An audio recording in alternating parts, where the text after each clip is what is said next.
Hello, I'm Helen.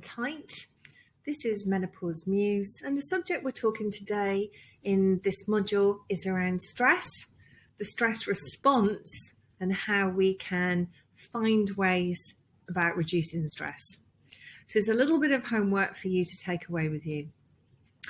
Okay, so let's start with understanding a little bit more around stress.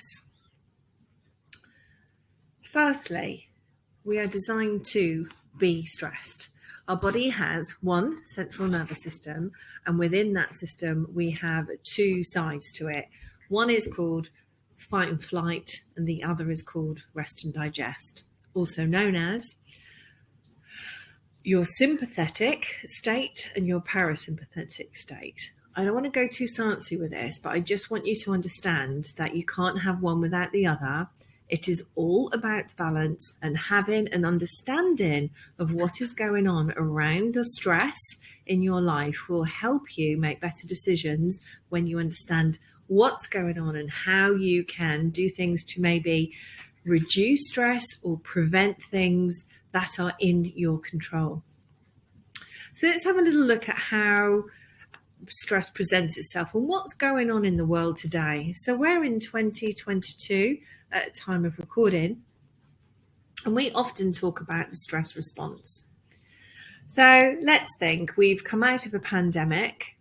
Over the last few years, there's been a lot of natural stress. People may have lost their jobs, have been furloughed, they're working from home, they may have had a life change. So there will be lots of different worries.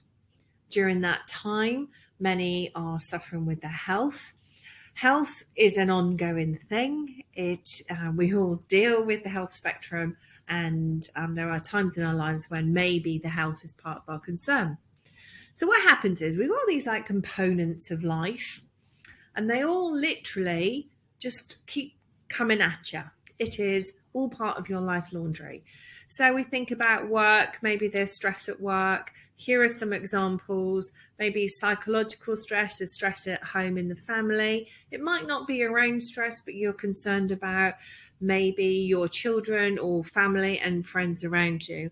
And all of that stress goes into your stress pot, and your body doesn't know how to siphon it off or put your stress into different silos. Your body will simply go into a place of just going to keep popping it in, and I'm going to cope with my different levels of stress.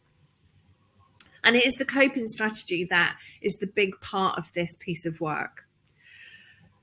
So to go a little bit further into understanding about stress, there are several methods of stressors that happen to us. So I'll give you an example. Physical stress, as you can see on the red part of the slide, physical stress can be things like overtraining, or it might be there is an injury to the body.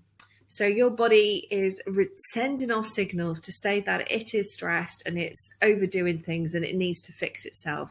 So there is a lot of information that is being sent around your body around that. Okay, chemical stress, that could be pain relief, it could be alcohol, it could be smoking.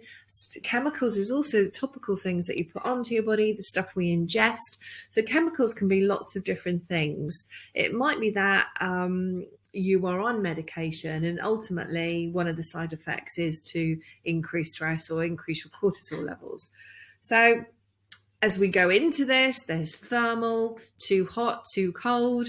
Menopausal women, there's always a temperature fluctuation going on. There may be health has gone offline a little bit, thyroid has been affected. There's lots of different narratives around temperature. Climate change, that affects how we feel about being too hot, too cold. Affordability with changes in climate and government policy, cost of living is going up exponentially. So people are worried about their livelihood. So you can see how that naturally just goes into the big stress pot. Electromagnetic, particularly coming out of the pandemic. Many people have gone into digital working, hybrid working, where we are surrounded by technology and a 24-hour switch on to the world around us. Instant messaging. We are constantly on tech, using tech, sleeping with tech right next to us. Actually, it can be quite unhealthy to the body. Nutrition. We all recognize when we've had bouts of poor choices and then bouts of good food and great nourishment. And our bodies do understand what's going on. If you're eating some poor choices after a period of time, and I'm not saying bad food because it's all about balance, right? What I'm saying is that sometimes you might not be eating the right thing for your body at this moment in time. And then finally, the psychological stress, where we're dealing with emotions, we're dealing with relationships, that could be in work, around the family, internal battles that are going on, healing that is required for your own body. So all of this goes into this huge fat. And it is our coping strategy that is the challenge when we deal with stress. Now, some people can cope with it very well. They're not that type of person to be affected by stress and can just move on. Others will absorb the stress, take it on personally, and that will show out in their behaviours. And we will come on to that in a moment. The point is, in the old days, when you were cavemen and women, in the old days, we had far little to worry about than we do now. In the old days, it was about survival. It was about creating further humans for the human race.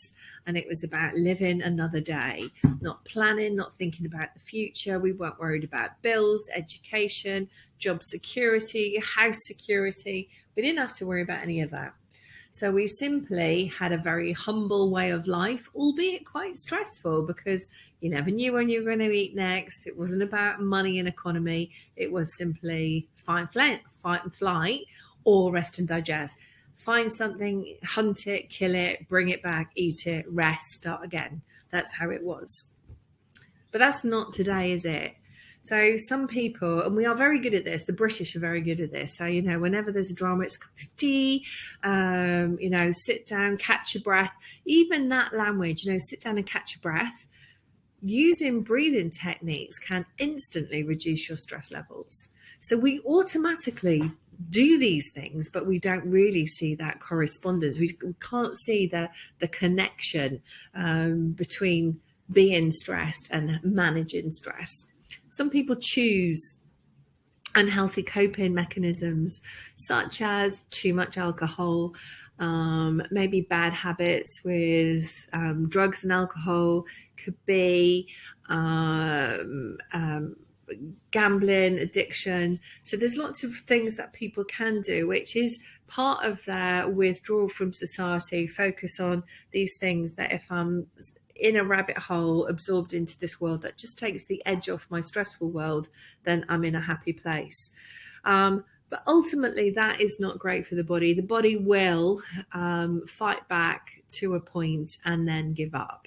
So it's so important to understand there are better ways to help cope with stress levels, such as exercise and nourishment, and finding that balance, getting good sleep, getting outside.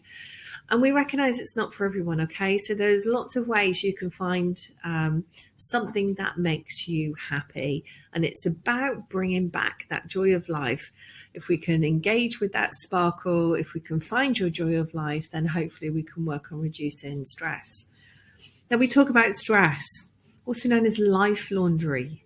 The reality is in today's society, there is a lot going on in our lives, and it's how we manage it, how we embrace our stress, and how we take it forward. Because stress is good. Stress is really good for us, but we need to understand that there is a switch off point to everything that happens in our lives that can activate our stress hormones. Stress hormones comes into a different workshop. We just wanted you to have a better, deeper dive into the stress response today. Okay, so let's have a look at how stress and not necessarily managing your stress well can have an impact on every single system in your body. And we start with the brain. In severe cases, we call this cortical inhibition. Many perceive headaches, migraines, cluster migraines. You'll see the classic image of somebody holding their head. You can tell they're in a state of stress by their body language and how they are working around their skull. It's like something's going on. I'm feeling very stressed. So we see it, so we recognize it. Have you seen yourself performing like that, behaving like that? Have you seen others that are clearly looking very stressed? Give yourself a moment to reflect on that. Mood is a big one. Loss of humour, serious.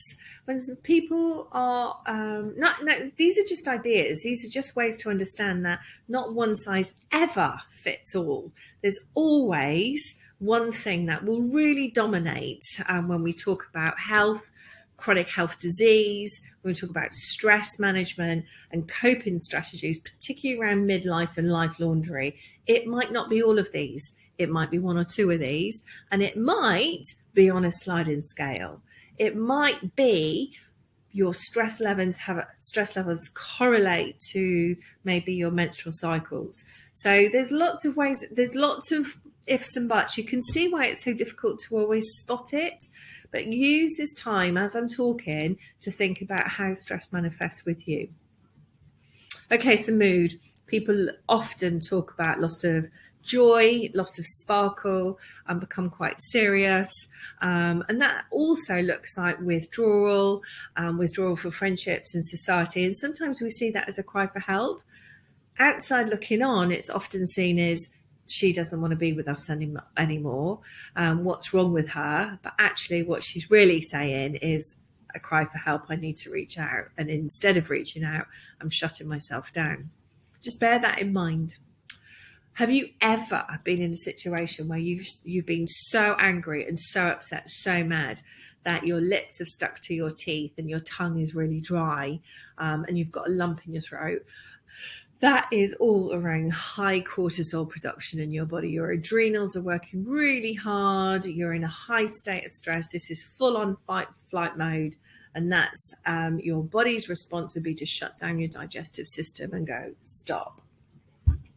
Muscle tension, really common. Again, you might recognize it in yourself. Maybe there is pain in the low back. Maybe there's pain in the shoulders. And that might relate to the headaches. So it all talks to each other. The signs are there if we see them. Now, I'm not asking you to seek it all out, but just this is about that self-reflection. Come back to yourself and think, am I feeling stress? What are my symptoms? How can I actually make myself feel better? Okay, there is a huge piece of work with the relationship between stress and cardiac stress and heart.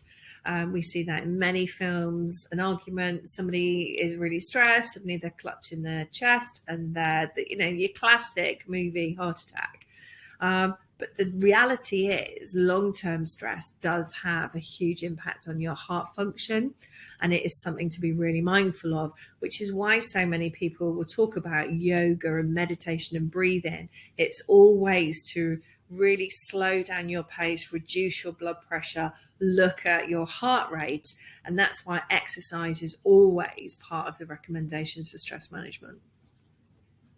Think about in midlife, many people start dealing with things. Asthma comes on for many during midlife, for example, but people may be affected with lung function, coughs and asthma as a result of stress.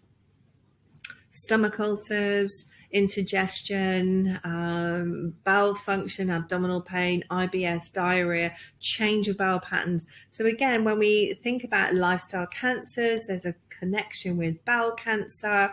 Is it stress? Can we reduce your stress to improve your long-term health and your long-term goals? Bladder. Like, here's another one that we don't talk about enough. There might become UTIs, irritable bladder, and stress incontinence, and in some cases, double stress incontinence. Again, connecting all the way back to our stress. So you can see when you start visiting your GP saying, I've got these symptoms, we might miss the stress thing first. It's like, let's have a look at just one thing. Let's have a look at your stress levels. Now, sex organs, this includes male and female, low libido, impotence, and menstrual disorders. Now, this is an important one to understand and have a conversation about, because stress can lead to these symptoms. If we're stressed, are we having open conversations with people that we love most and care about and are dear to us? So to understand, firstly, these symptoms are all normal. Symptoms is a byproduct of stress and your stress response in your body. Your skin may be affected and your fatigue. So you might be somebody who's just 100 miles an hour and then one day just can't cope with it, can't cut it because you are exhausted. So I'm just talking about the type of things that may happen as a result of just too much stuff in your stress bucket. So let's have a look at ways to help us with healthy coping mechanisms. Now, this is just a huge list, but let's just do the top handful of messages. We need to find ways to reduce stress. It's all very well me telling you, are you stressed? These are the signs of stress. But what do we do once we've gone, oh my God, that's me? And we need to think about how we can reduce it. Now, I Care, I Move and our organisation has been working in the well-being, health and well-being space for many, many years. And what we have learned is one size really doesn't fit all. The second is there's no point doing something that you don't enjoy. Find a thing that absolutely floats your boat and do that and do more of that, because that is the thing that makes you happy. That's the thing that makes you feel engaged and connected, and it helps you with your stress management. And let's throw out some examples. So this is a time for you to actually do some work on yourself, or maybe those around you, and identify what they do to manage their stress. Now, this is not avoidance, this is reducing stress levels. So sleep, this goes into a whole new category of its own. All of these go into different categories and different webinars, but let's start with sleep. Waking at the same time and going to bed at the same time.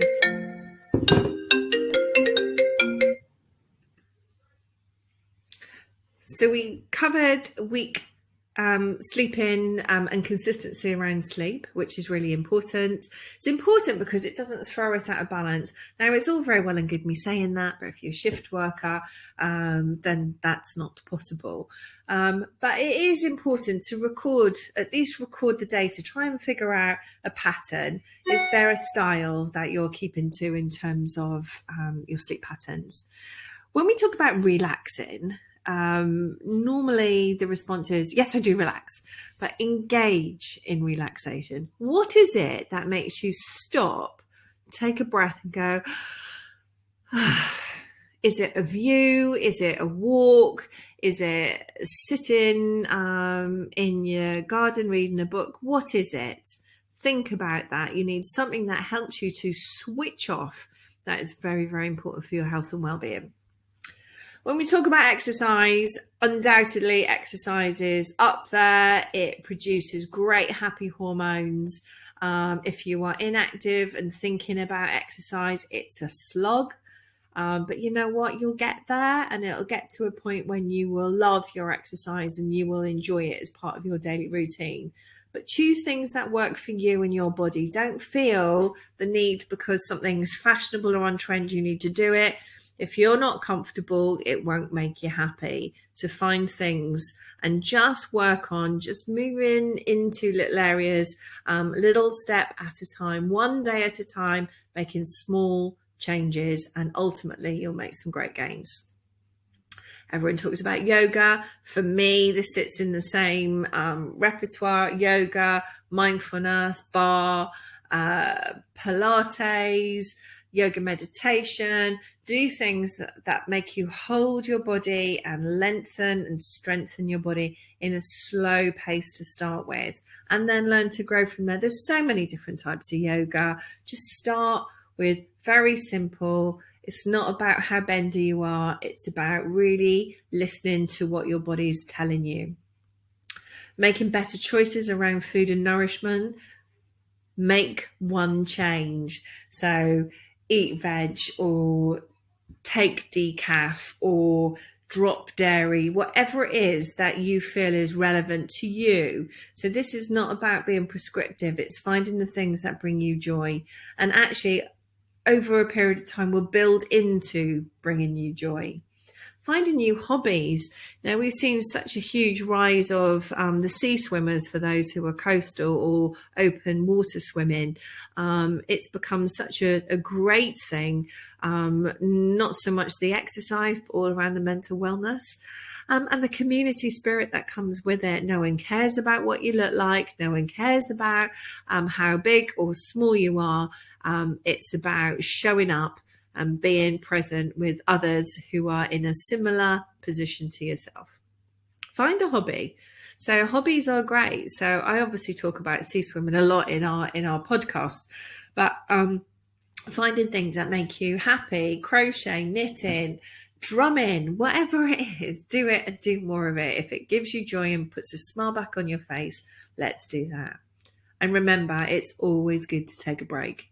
It's practice the art of no, sharing with others and saying, no, I'm done. This is a no. I'm going to take a break from it, a mental health break, to allow yourself to have a bit of clarity, stopping the rat race, forgetting about the treadmill, just stopping. And the big and most important one for me is to be honest about your feelings. Share your feelings with others. Now, this is probably the hardest thing to do. If somebody is dealing with stress, there is that level of shame that is actually, there is nothing to be ashamed about. In today's society, we are dealing with too much stress. We need to think about it's okay to tell people that you're stressed or overwhelmed and you want to seek better support from family and friends. Because you'd be surprised how many people will lean into you as soon as you start sharing that it's all a bit much.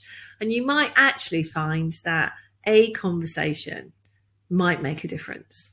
Just one conversation might make a difference. And if that one conversation might make a difference, what if you did it again and then again? So it is really good to talk. And you might find that people are listening and are ready to engage with you to help you feel well. So we've identified in this slide ways to reduce stress. But let's also talk about the symptom web. So we are focusing on stress, but there are other factors here. So when we talk about your personal framework, there are other factors like your diet, your genetics, your patterns, your sunlight, how much, what's going on in your environment. All of these factors can make you stress. Stress is such a big part of what we're doing. So I'm hoping by the end of this webinar now today that you feel that you have a better knowledge around stress, a better knowledge around the symptoms of stress on the body and on behaviors, and then some hints and tips about ways to reduce your stress. So your takeaway from this lesson is, what can you do to help reduce your own stress? And to sit with that is, you can control some things and you can't control others. So the things you can control, how can you reduce the stress levels? And I will leave you with that, but we encourage you always to get in touch with us. We are I Care I Move, and we welcome emails on info@icareimove.com. Feel free to always call us and engage with us via the Menopause Muse Facebook group. Always happy to have a conversation. We're there for your support and we are there to listen. Thank you very much for your time today.